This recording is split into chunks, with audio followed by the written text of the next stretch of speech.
Намалувањето на физичката активност, внесување на нездрава храна, секојдневни стресови и нервози се причина за многу несакани последици.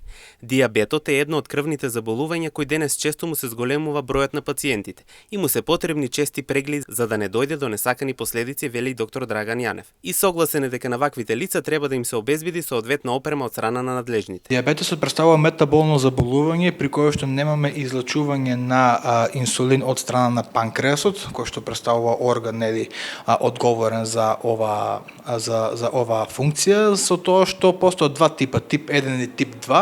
Тип 1 е инсулински зависен, значи тој се најчесто јавува кај децата, кај помладата возраст. Дијабетес мелитус тип 2, најважен фактор е генетската предиспозиција, значи таа е наследна болест и вообичаено има некое верување во медицината дека прескокнува едно колено.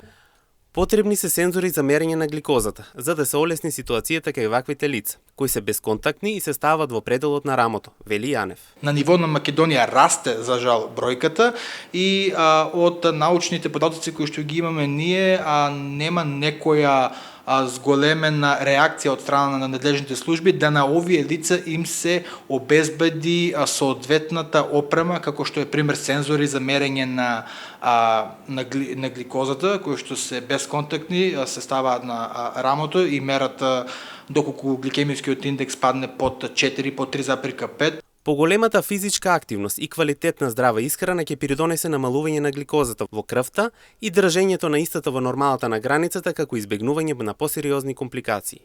За среќа медицината е напредната до тој степен да имаме ние лекарства, што како матични лекари, што од специјалисти како во форма на инсулин, така да препорачуваме редовно да се вршат нефролошки и офталмолошки прегледи кај овие пациенти, како и невролошки, поради тоа што самиот дијабет и самото високо ниво на гликоза во крвта ги разјадува и нервите по телото. Мојот апел до младите, па и до секој жив човек би било да имаме зголемена физичка активност, поради тоа што не можеме да го споредуваме квалитетот на храната денес и они пред 30 години. Додека пак лицата кои што веќе се дијагностицирани со дијабет, ако забележат нагло зголемување на телесна тежина или слично, веднаш да се стават на терапија, да се избегнуваат тестенини, леп, овде спајаат пица, макарони, буквално се што има висок гликемиски индекс.